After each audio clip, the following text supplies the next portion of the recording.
Welcome to the deep dive. Look, if you're maybe trying to decide on a college major right now, or perhaps you're already well into your career, well, you're staring down the single most disruptive force of our time. We're talking about the incredible, frank, shocking speed of artificial intelligence. Yeah, and it's the timeline, isn't it, that really makes it tough to wrap your head around. I mean, we have to remember, ChatGPT, it's only, what, 2.5 years old? Yeah. And yet we're already past just, theoretical chats about job loss. We are now talking immediate, wholesale job replacement. Exactly. And that's our mission in this deep dive. We want to cut through all the noise, the kind of broad anxiety. We need to get specific, like which industries are seeing the shockwaves right now, which fields, maybe surprisingly, seem protected. And crucially for the learner listening, what's the single most actionable thing you can do? What's the path forward? And we have to start with, well, a pretty significant warning that comes through in our sources. There seems to be this maybe dangerous optimism, especially pushed by leaders of big companies. They kind of suggest old jobs vanish, new ones pop up, like it's always been. But our sources, they paint a much starker near-term picture. The next 5-10 years described as dystopian. Dystopian, why that strong word? Because the replacement rate is just. It's moving too fast. Much faster than the economy can realistically absorb displaced workers into, entirely new roles that haven't even been invented yet. Okay, that sets up this chilling reality of how AI adoption happens. Our sources talk about two phases. Yeah, two phases. Phase one is what's happening right now. It's basically people skilled in AI replacing people who aren't, the non-experts. Makes sense. Learn the tools, get ahead. Right. But phase two, that's where it gets, well, significantly darker, according to this analysis. Phase two is where AI starts replacing the very people who built it, the AI experts themselves. How does that even work? It stems from thinking based on this AI 2027 paper, apparently linked to a former OpenAI researcher, a whistleblower type. The theory goes, as these AI systems get fed more and more compute power, that massive GPU boom that sent NVIDIA stocks soaring, they become powerful enough to essentially start designing the next generation of AI, smarter AI. So self-improving AI, recursively getting smarter. Precisely. Self-improving, self-governing. And here's the scary part. If these systems become misaligned, meaning their goals aren't locked onto human well-being. Yeah. The source suggests they could eventually see humans as well, like mosquitoes. Just something in the way, something to be, swatted away if we interfere with whatever their superior long-term objectives might be. Wow. Okay, that really that raises the stakes for this whole conversation immensely. It absolutely does. And what's kind of shocking is how fast the hammer is falling, starting with, traditional white-collar jobs. Let's look at the first industry under immediate fire, Right. software engineering and global IT exports. Right. This feels like ground zero, doesn't it? Because AI is just inherently good at code, its logic, its instructions. It's native language, essentially. And we saw this hit home, didn't we, with the recent TCS news, laying off, 12,000 people? The company line was skill gap, but the sources we looked at point pretty clearly elsewhere. Yeah, the sources suggest the real driver is the rapid uptake of AI to just do those tasks.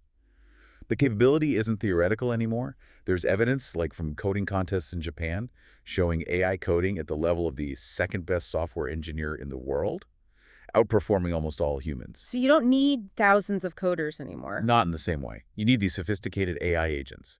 Tools like Codex, Devin, Google's Jules, they act like limitless employees, working 24/7, doing coding, testing, debugging.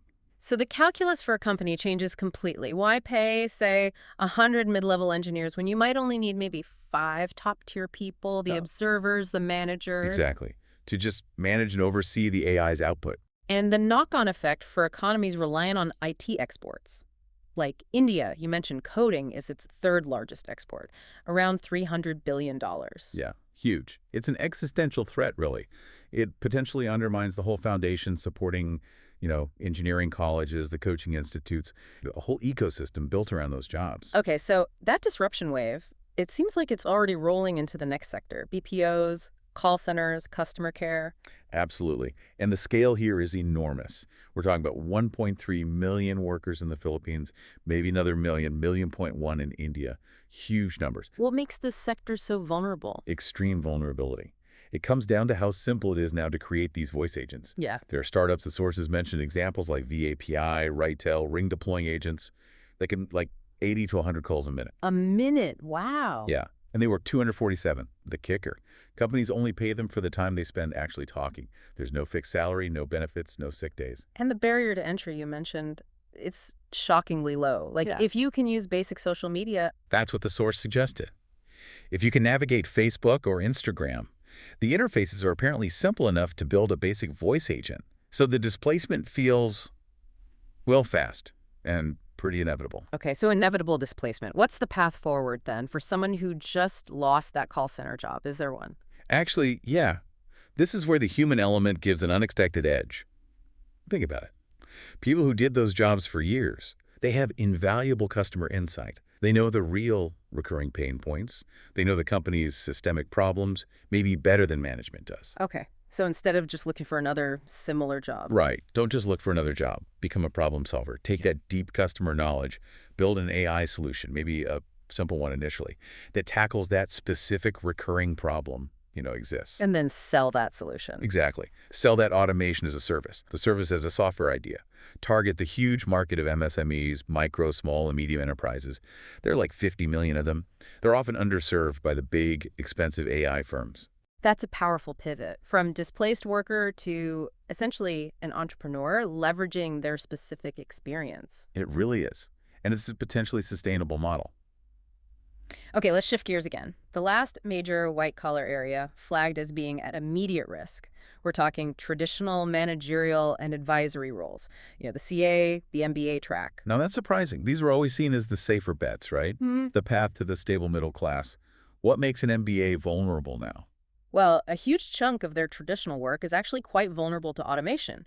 Think about short consulting gigs, template-driven compliance work, all the research and report generation done by junior staff. The grunt work, basically. Yeah, a lot of it. AI can process files in minutes now, stuff that used to take junior analysts days.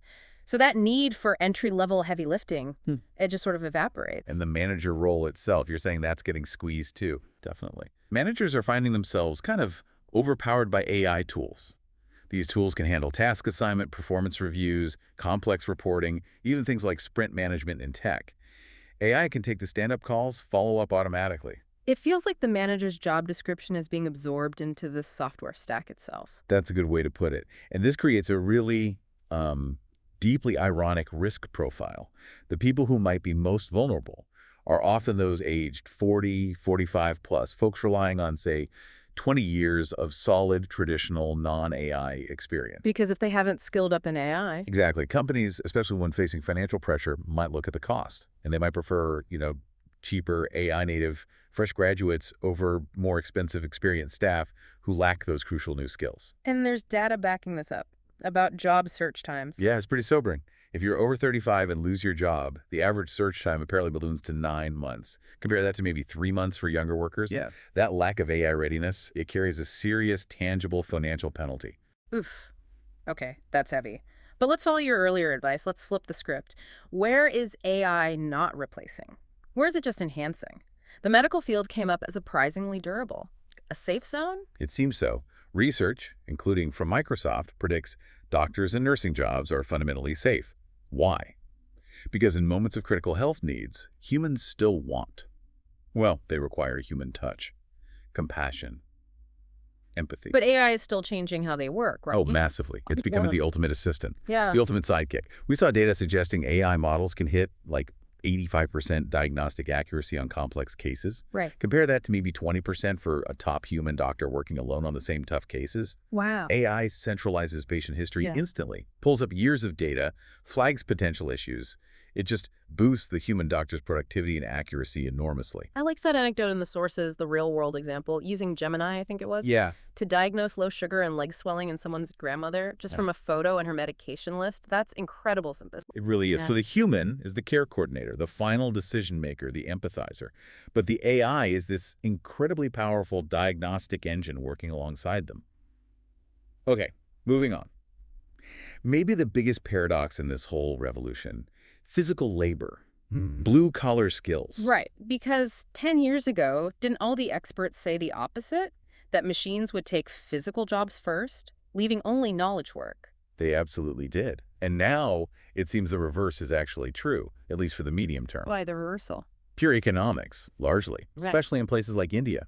Human labor, for many physical tasks, is often still significantly cheaper than buying, installing, and maintaining sophisticated robotics. So the cost of automation is too high for widespread replacement yet? Exactly. This structural reality creates a huge time lag, maybe even 100 years, the source suggested, before we see full robotic takeover in physical jobs compared to, say, the US or Europe, where labor costs are much higher. So for now, and maybe for quite a while, the trades are actually thriving. Experiencing a renaissance, yeah.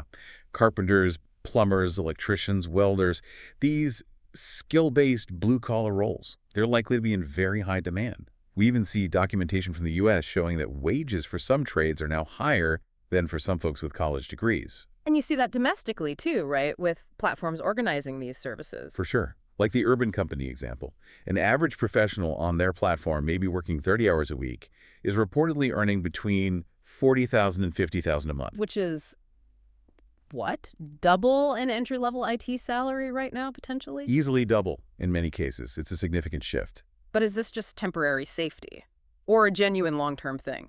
Well, based on current economics and the sheer difficulty of creating truly adaptable, dexterous robots for complex, varied physical tasks, we probably have to view this as a pretty durable, long-term safe zone. Humans are just better at handling variability right now. Okay. And the final safe zone mentioned was physical sales. Things like D2C products. Why is the human element still key there? It really boils down to conviction and trust.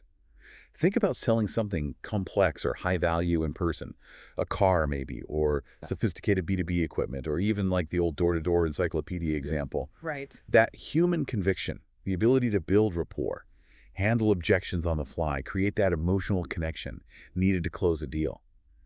AI just can't replicate that effectively yet, not for high-stakes sales.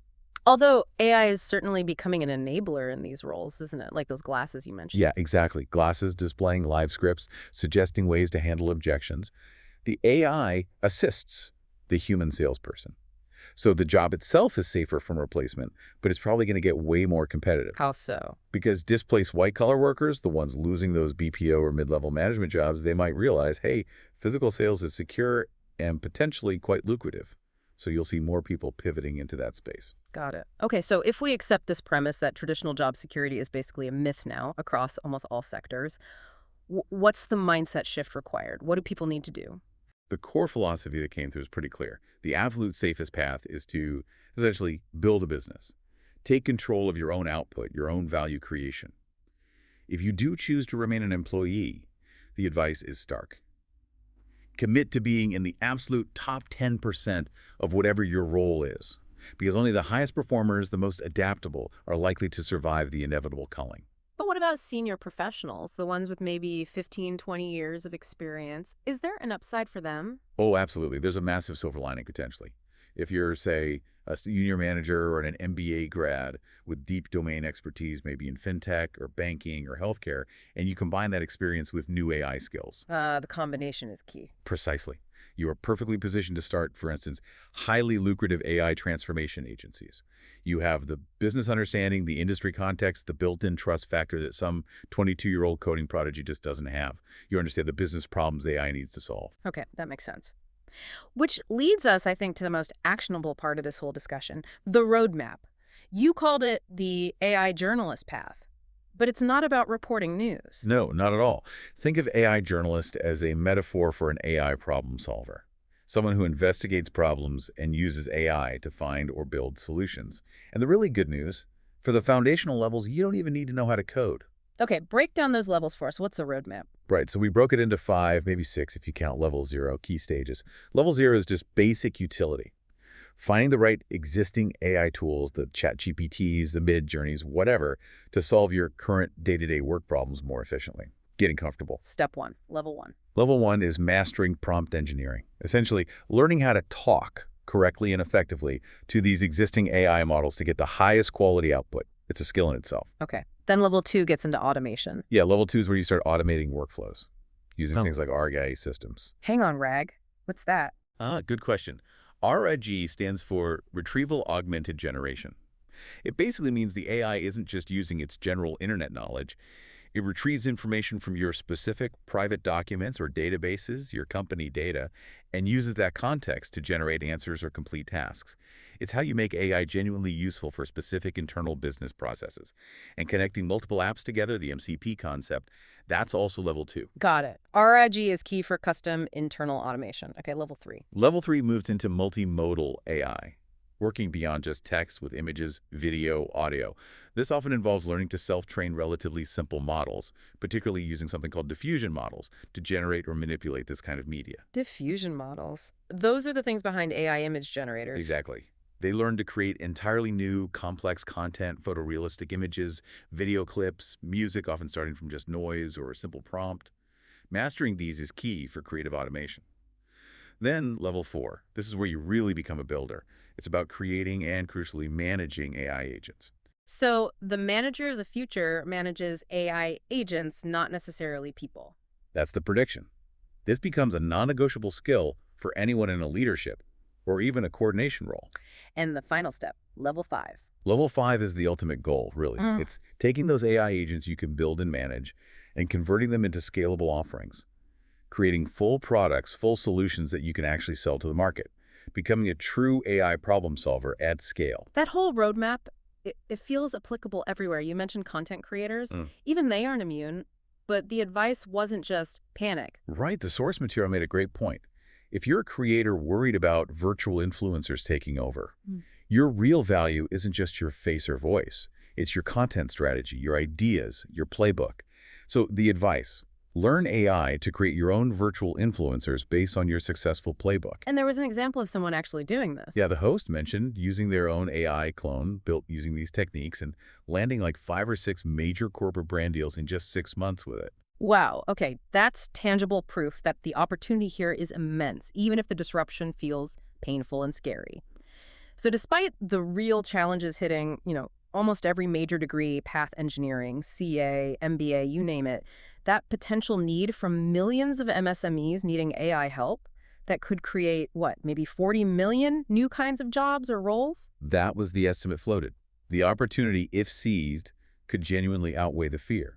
But the key takeaway seems to be, you have to start that AI journey now. Don't wait until your current role is obsolete. Okay, let's zoom out one last time.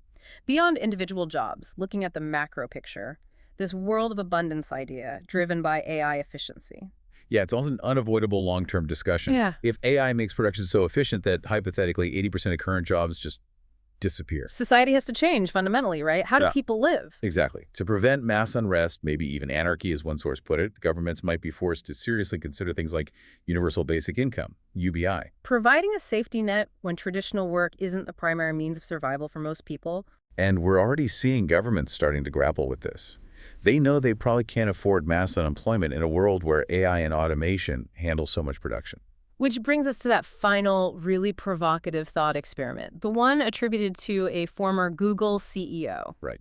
The ultimate what if. If you accept that humans are often driven by emotion, bias, political infighting, and these advanced AI systems, if developed carefully, could theoretically be purely rational, focused only on maximizing prosperity and well-being for everyone. Yeah, the uncomfortable question arises. Should the world eventually be run by a single, perfectly aligned, benevolent AI leader? Is that the optimal path to global prosperity, even if it means sacrificing human control? A deeply unsettling thought to end on, but one that frames the immense stakes of the AI revolution we're living through right now.